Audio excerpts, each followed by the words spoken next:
serikali kupitia idara ya nyumba na makao inajenga bweni la ghorofa 7 litakalogharimu milioni 230 katika chuo cha mafunzo ya kimatibabu cha KMTC Taveta. Bweni hili linalenga kuwezesha chuo hicho kustahimili wanafunzi zaidi.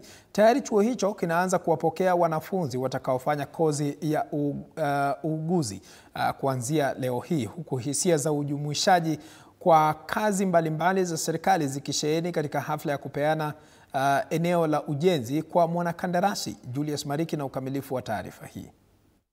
Kwa wanakandarasi mbalimbali wanaofanya kazi za kiserikali kwenye kaunti ya Taita Taveta na hasa eneo bunge la Taveta, kuhakikisha kwamba wamewajumuisha wakazi wa Taveta kwenye kazi hizo. Haya amesema wakati wa kupeana mkandarasi nafasi ya kuweza kujenga bweni katika chuo cha mafunzo ya kimatibabu KMTC Taveta. Tupate baadhi ya kauli. Panakuwa na matatizo kidogo. Ikifikia wakati wa kulipa pesa, watu wetu wanabaniwa ili kufukuzwa. Mshahara wao wanaambiwa wako ghali sana. Lakini yule anatoka Nairobi, mshahara wake uko juu, lakini anaambiwa uko sawa na sisi. Haina kibali mbele ya Mwenyezi Mungu.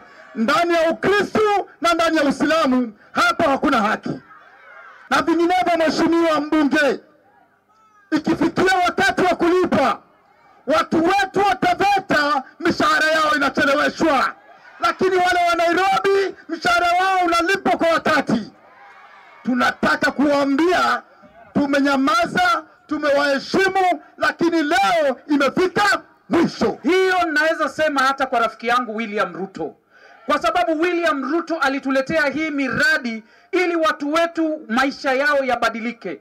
Si tupate nyumba peke yake, vijana wapate kazi, mama zetu wapate kazi.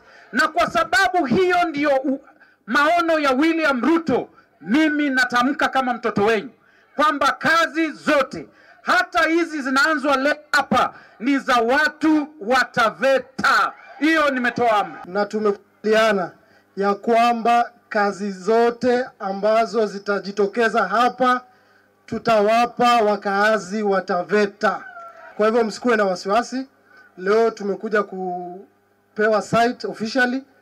Kwa hivyo tutarudi katika eneo la Pwani. Hili ndilo program ya pili KMTC ya pili.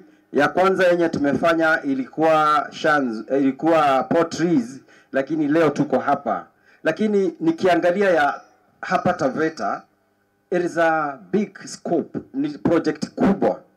Na mwanzo kabla sijasahau mheshimiwa, hiyo generator hiyo nitakupea, hiyo utapata tu. Stima ikipotea hakuna maneno ati masomo hezi endelea ama rift inakwama. Kwa sababu ile ni ghorofa 8, kwa hivyo lazima tukue na standby generator. So that one my good brother will have that. The other one included kwa hii project ni borehole. Nasikia kuna matatizo ya maji hapa na pale. That one you can rest assured, tutaweka borehole pale and we are going to equip it. Na ndizo baadhi ya kauli za viongozi pamoja na mkurugenzi katika idara ya nyumba. Nikiripotia TV47, mimi ni Julius Mariki mwa Kivu. Asante sana Julius Mariki mwa